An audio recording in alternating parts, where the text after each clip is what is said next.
Well, I think we're out of business. This one don't look so good. Inside one looks good. He's still got air. But these two, yeah, it's gonna be kind of hard to get air in them. I think we can save them though. I think they're worth saving.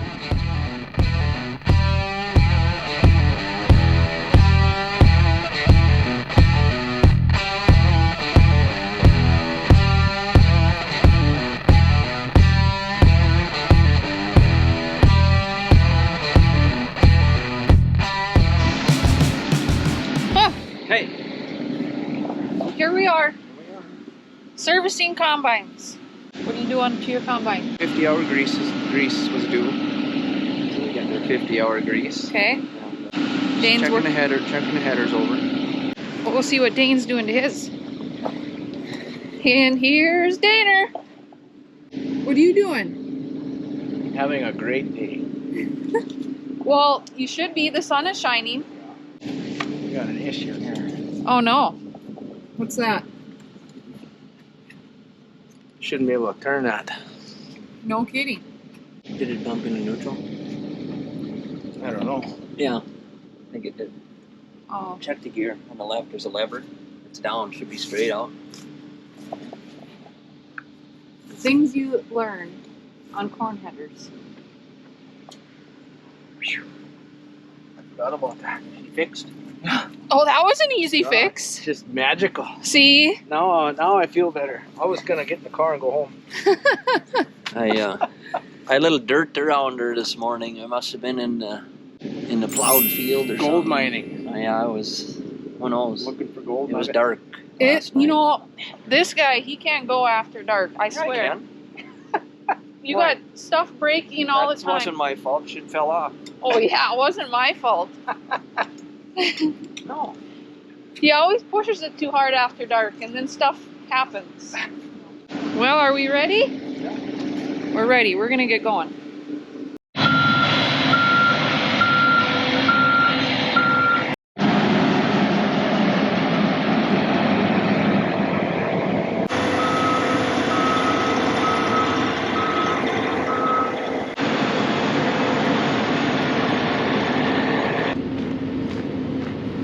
I'm gonna check the oil on my tractor quick like, and everything was greased. Yesterday we greased my center pins, and I suppose I should probably grease my cart.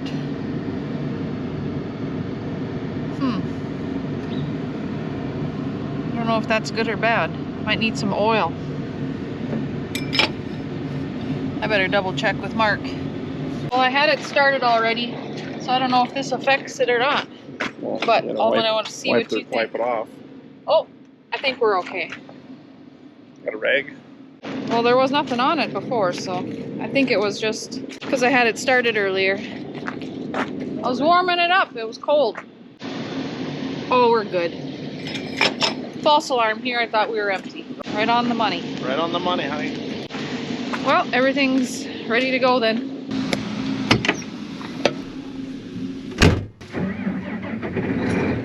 Well, as you can see, we made it out to the cornfield. Getting closer and closer to being done. I would say we've got a good 4, maybe 5 days left. And right now we've got CHS fertilizing the corn ground that we finished this morning over here, and Ivan over there,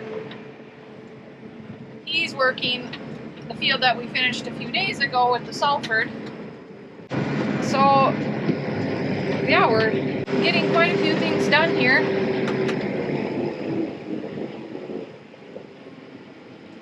Trying to unload and talk to you guys at the same time.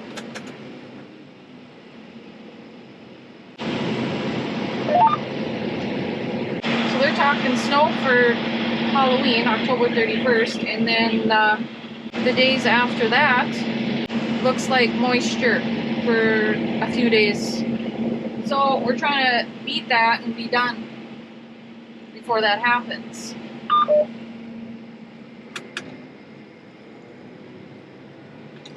So someone had a question last week how I'm able to unload. They noticed me not steering. Well, pretty simple. So what I usually do is line myself up with the previous combine tracks the best I can. That way, if their auger isn't out, then I'm already lined up. If I need to move myself over a little bit, I'll touch my screen here. So as you can see, I'm coming up to the combine. Auger isn't out, but I have an idea where I'm supposed to be. Oh, now he's putting it out. Hopefully I don't hit it.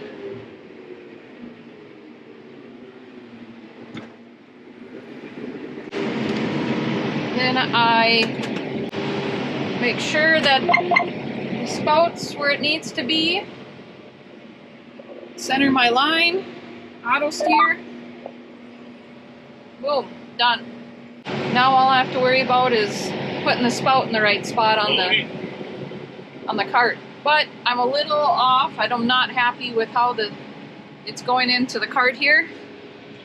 A little off to the side, so I'll just bump my arrow over a couple of times.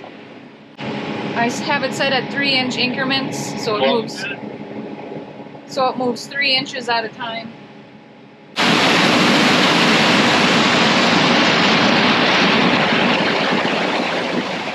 We're still at about 17.5% for moisture. Nothing really has changed since last week with that. Even though we did get some rain showers earlier this week, it was up a little higher, but obviously we've had some sunny and windy days, so that's really helped. As long as it doesn't get any drier, we'll be sitting pretty good. Dane's cutting a hole through this field right here, so I'm just following him to the other end so that once he turns around, I can dump him.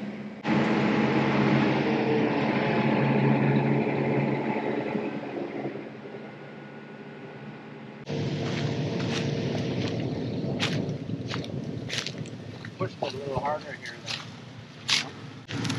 So I got my feeder house speed at 610 in this taller stuff. It just works a little better. Okay. And I kind of increased my speed, but not really. Because this could be coming yesterday. This could be from the header too. Hard to say. Oh, that's what I was wondering. This is nice stand here, so the cobs are up high. But if they slam too hard, they'll blow. Yeah. I got mine still on 550. And I can go 5.5 miles an hour. So they're even when they're pushed ahead a little bit. Tiny bit don't hurt. That's better than having them slam. Yeah. Well, that makes sense. We're trying to figure out the speed of how fast the combine should go. Yeah. So that's what we're checking here. You know, because of the traps.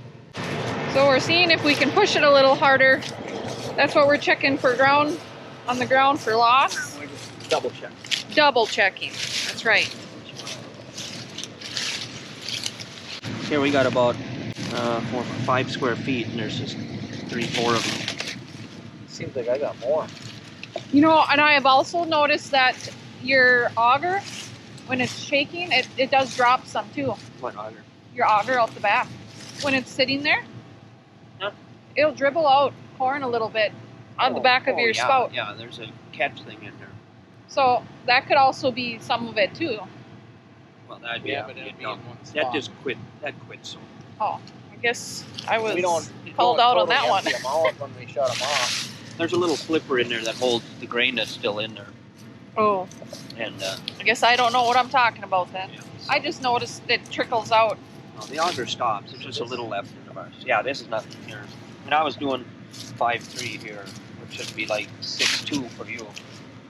Well, that solves that. It's pretty dry in this stuff. If them ears slam, hit the deck plates, they'll shatter. Okay, so we figured it out, Dana? We're bumping up the speed.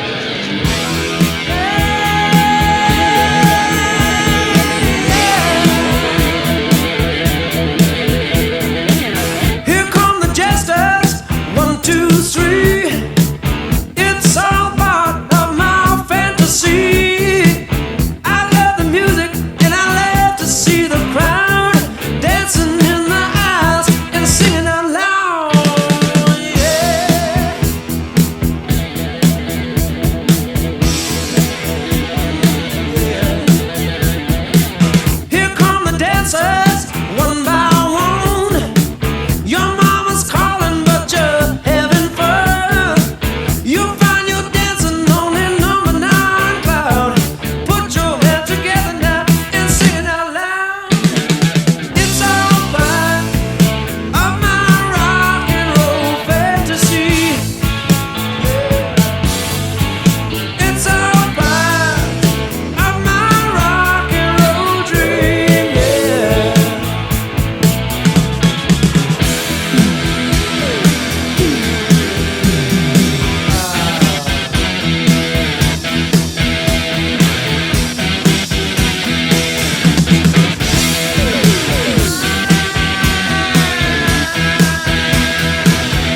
bit. We're putting new bushings on, right? So we took spacers. This piece here is no good. So then it's pinching the knives. So Dane found a spacer, but you know what it is? It's the center from a grinding wheel. And it fits just perfect. It's like it's made for it. That's what you do when you can't get parts. Yep.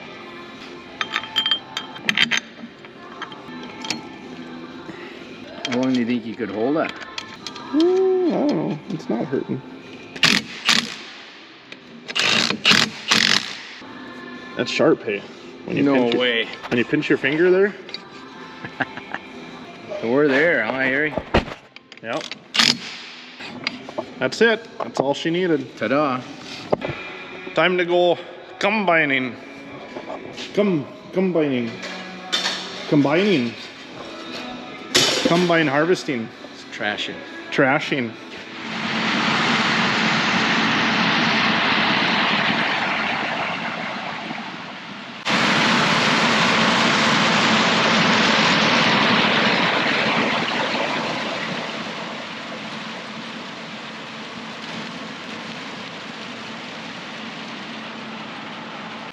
Oh, it's pretty crazy. I'm gonna be out in the t-shirt here, middle of November. No, middle October, I mean. It's actually hot. Well, the moisture on this stuff's about 20%. So that's not horrible. I mean, we were kind of getting used to some drier stuff. That 18 was pretty nice. But, yeah, 20% ain't bad. I know some guys got some really dry corn. Auger, put it right in the bin.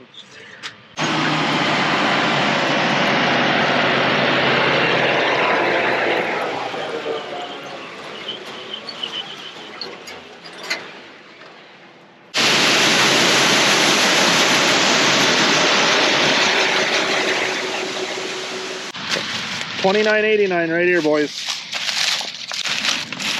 That was a little drier. A little drier, but nice big ears. I like how they open up. And they're not letting a lot of airflow through. Obviously hanging down. Still hanging on well. No issues with top drop or anything like that. But that's pretty notorious for $29.89. It's nice deep kernels.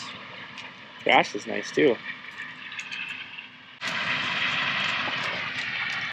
Well, we got a visitor out in the field today. He's like 6'6", 140 pounds. Yeah. Looks like it's going good. Yeah. Beautiful weather. Man alive. A lot of dry corn, huh? Yeah. It's, can't believe the GDUs we've racked up just in the last 60 to 90 days. Yeah, it's crazy. We never would have guessed we'd come running basically dry corn, or relatively dry corn. Right. We're thinking maybe in March or February. Yeah. Not October. No. Certainly not before deer season anyway, so no, it's a nice surprise. Crazy. Ryan just come out to see how things are going, and then you're heading back west. Yeah, a lot of guys are kind of the last third of their corn to take off, and things are full steam ahead. Hopefully things are done here in the next coming days. What have you seen in the overall yield spectrum in this northern geography? I'd say as a general, guys are happy, or yeah, as a rule of thumb, everyone's surprised at how much corn there is. Test weight is exceptional, and I think that's a testament to late moisture and just lots of GDUs. Kind of maybe a little bit of a surprise. Stock quality isn't as great as we'd like to see it. You see a little bit of cannibalization due to that, you know, just the overall late heat, rapid dry down and everything, but as a whole, guys are going out and getting it. It's crop. It's surprisingly better than we figured it would be. Just for how wet we started and the way that the year went, we were like, wow, how can we grow a big corn crop when you get all that water and stress early, but packed it on late. It's turned out well. Yeah, we're very happy with what we got coming in right now too. So we're very happy with our Asgrow beans this year. Yeah, beans were great. Nice, very nice. A lot of surprises there too. Yeah, there was. Just due to this is one of them years that it paid a big time to have a full season bean. Yeah, the double O's and the really early stuff probably finished before we got that late rain. And there were still good yields. Oh, absolutely. But I mean, this later this later maturity bean was crazy. Well, and as you move south too, it's just relative. The guys that Grand Forks that had 06s were better than the 02s. You know, it's like, and as you move north, it's the same comparison to you guys, where you guys had a little more fuller season bean compared to some of the old 00s.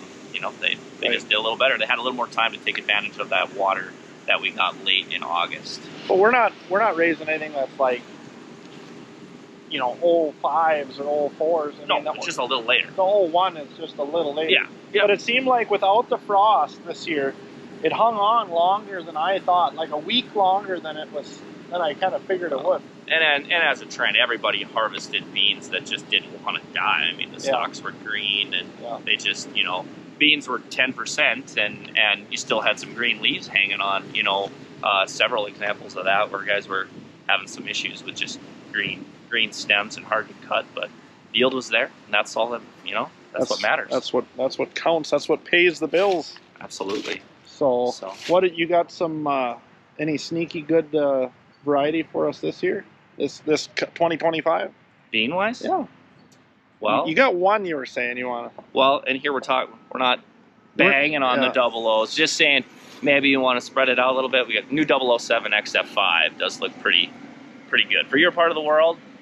Yield data coming in for a 007 is pretty impressive. So it's not far off of the 01 in plots, and I mean the 01 has done really well in plots, so that's saying something to me. So now that I saw that, I'm like, oh, this is a bean that you guys could spread out your maturity a little bit, get something started a little bit earlier.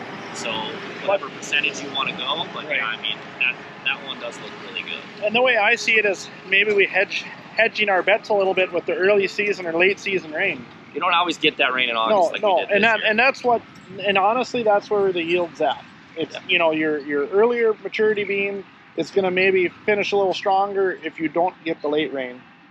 You know, and then so you kind of play both sides of the fence a little bit. Yep.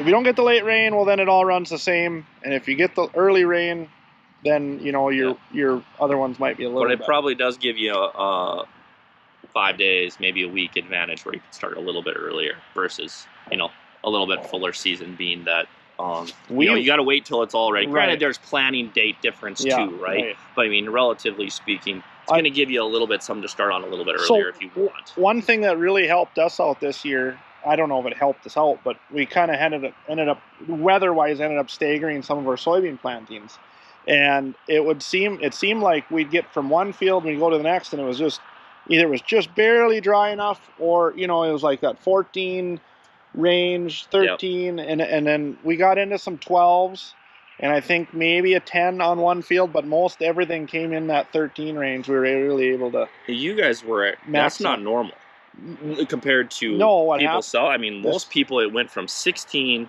to 10 in like what felt like 48 hours. It was probably longer than that, but it just took a couple days, and guys were 13 was gone, and everybody was 11 and lower. I mean, there were some beans that were coming in elevators at 7-8%. Like I've never even had beans get that dry. So you were fortunate to take it closer to 13. There's a lot of yield there. That you go from 13 to 9.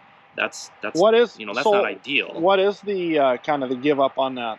Hard to say for sure. I guess I'm not an elevator guy, but it's more than a couple bushels. Yeah. You know, when you're talking 3-4%. I mean, we're talking $10 a bushel even. Let's just use that for a round number. I mean, you're $20 an acre right there in lost revenue. I would say $2 might, or not $2, 2 bushels might be saying it's conservative. So it's a big deal when you start losing that kind of moisture weight. Right. And then you also get just beans handled different at 9% versus 13. You know how fragile they can get. Header loss, cracking. The plants are more susceptible to pods popping open, just everything that goes involved. The drier they get, the harder they are to harvest. Well, I know it's substantial because we had one field a few years ago. We were half done with it, and we caught a rain the night before.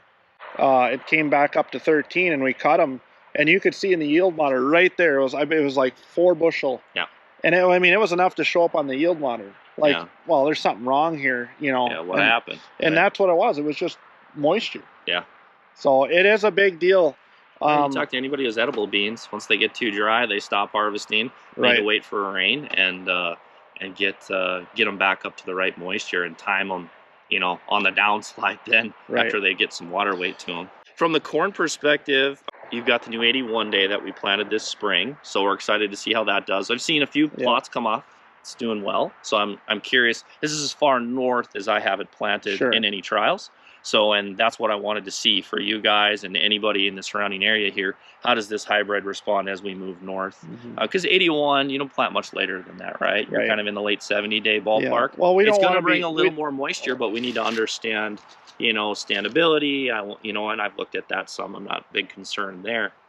But I want to see how much more moisture, and then I want to see, you know, test weight. I want to see all that stuff, right? When it comes to this new product, and that's why we test it, right? So, but as of now, looks good. So it's competing well or doing really well. Right. This here is 2989. What you see behind us, and that's been a staple in our rotation for 3 years now, and it's a product that we don't plan on going away from. At least, you know, always have some of it. I don't plan on replacing it yet, so no, that's good. Don't stick around. Don't yank it away yet. We just no. This is how it works. We wait till you fall in love with it, and then we yank it. You know, yeah, that's right. Different, right. Right. We wait till we really like it and say we can't live without it. Really get a good feel for it, and then we got something new and better. Yeah. As of right now, it's as far as our 70-day market goes, 29.89 is a staple. 28.25 has now kind of fit its niche acres. It's doing really well. Both products are dry. Standability is good. 28.25 maybe hits that higher productivity. It's got a little more flexier to it. So it maybe respond to population or better environmental conditions. 29.89 is just solid all around. It's just good test weight, good dry down, can handle the adversity. So they do really well together. Now this new 81 day coming in, I think will hopefully maybe raise the ceiling on some of the better ground scenarios where you want to push it for yield a little bit higher than 28.25 will go, but all of it works well in a portfolio. So it's a nice addition. About a little bit of a variety. As far as the company goes, I mean, we're definitely committed to the northern end of this corn growing area, right? As far as our products go, I mean, we're really, right to the Canadian border. I mean, if you jump the border, really, I mean, a lot of these products are getting grown all the way to Winnipeg. Yeah. So, I mean, maybe not 81.18, but it's probably being tested that far north. But 29.89 and 28.25, I can't speak to knowledge of exactly what numbers they are, but a lot of these products are being grown in Canada too. So, we're very comfortable with this northern geography and the products we're bringing forward, as far as in the 70-day market. It's doing really well. Right. So if you guys are thinking of dabbling a little corn or something, get a hold of this guy. He'll help you out. Absolutely. Yeah, I appreciate that. We definitely have a lot of products to choose from, and obviously as you get into the 80-day market as we move south, there's lots of good stuff there too. So we're excited. It's been a good year, and a lot of people, like you said, are pleasantly surprised at what the yield monitors are saying, and test weights and dry down, everything.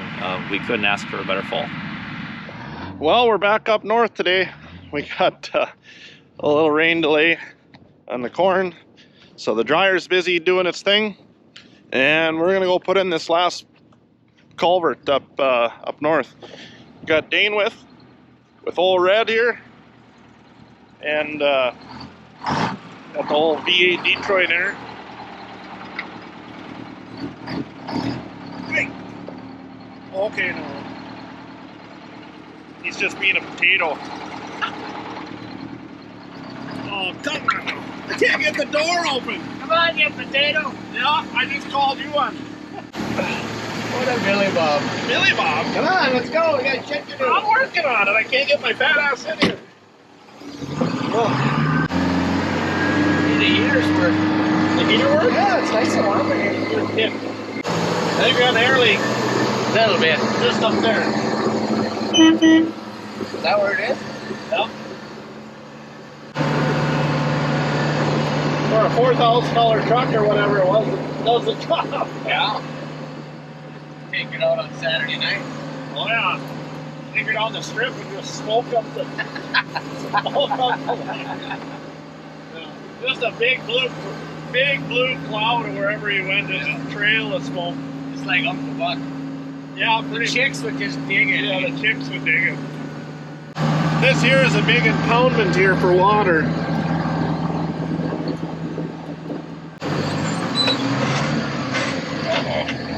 Oh, just about missed. Nice. Oh my god.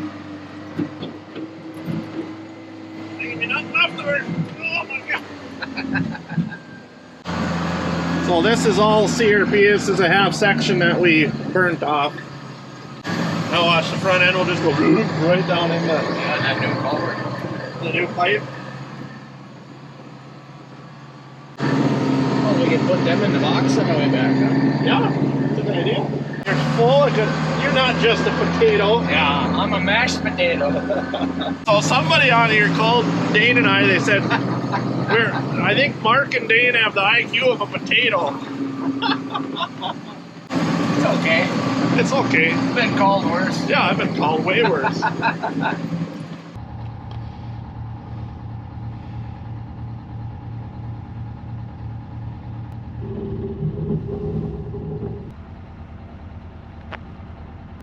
She good?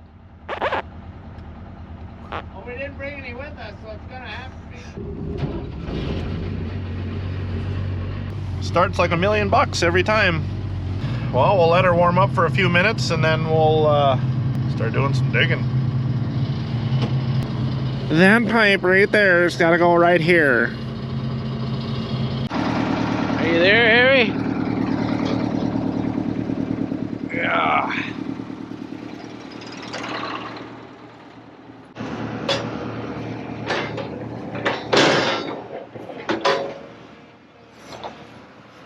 Pretending to know what we're doing.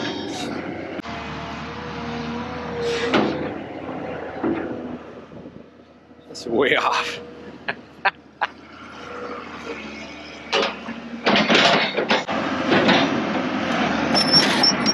Not too bad of an operator for a potato.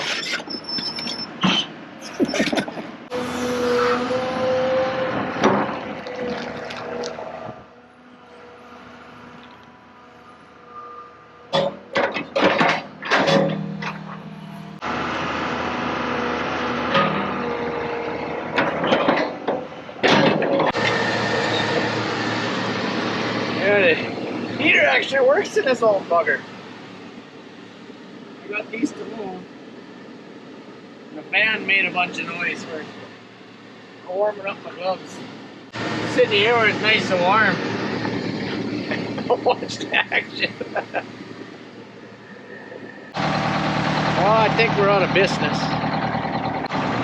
This one don't look so good. Inside one. He's still got air. But these two, yeah, it's gonna be kind of hard to get air in them. I think we can save them though. I think they're worth saving.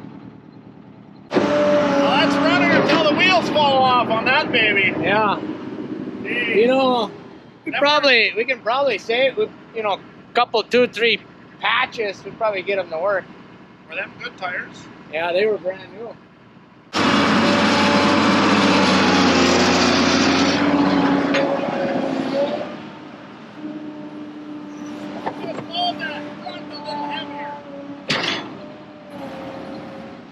Welcome back. Good morning.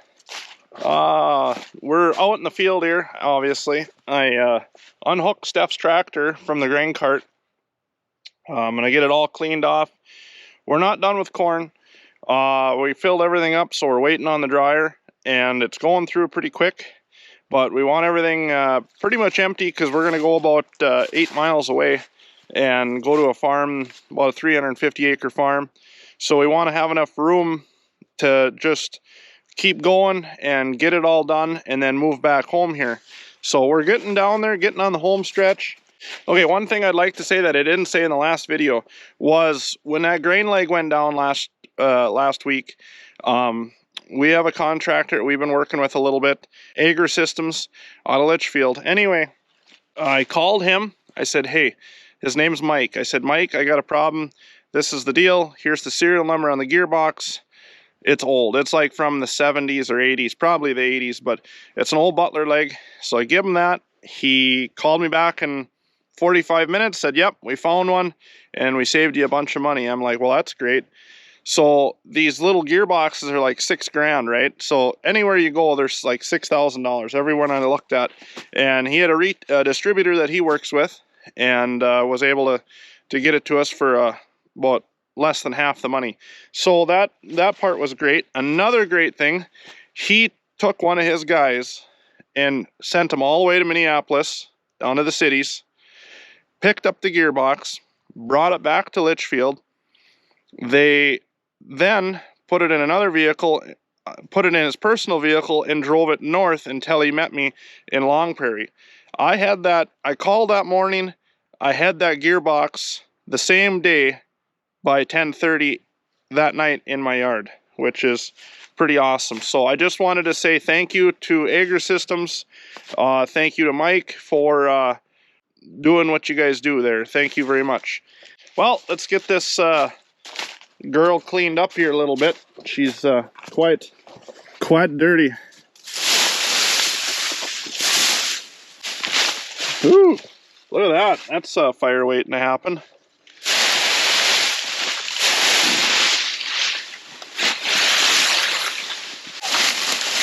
We clean it off daily, but she's gonna have to stop in the middle of the day and clean it, or there'll be a crispy RX in the field, I think.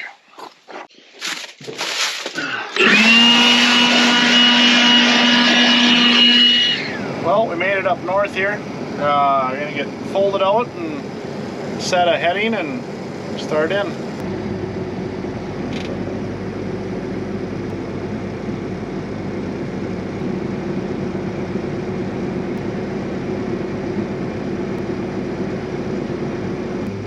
And we got to put that in float, and the wings in float. Back up, clean some of that sod out of there. Looks like we picked up a rock from somewhere. I got a hammer.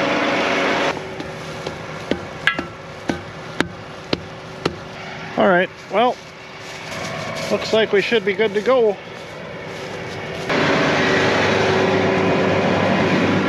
I kind of figure it's going to take about a good 8 hours to do this field, so I'll try to do a few hours today and a few hours tomorrow, and so we got combining to do tomorrow too. So wonder how this is going to work up. Oh, nice.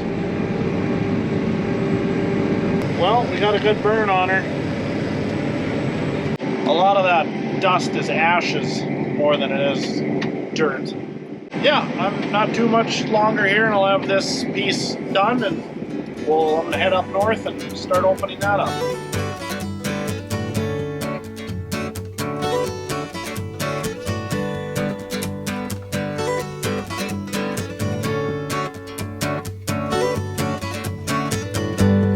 Chewing on a piece of grass, walking down the road.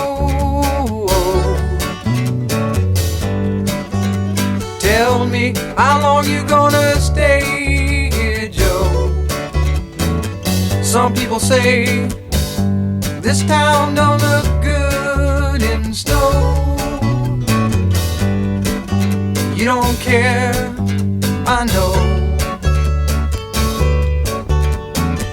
Ventura Highway in the sunshine, where the days are longer, the nights are stronger than moon.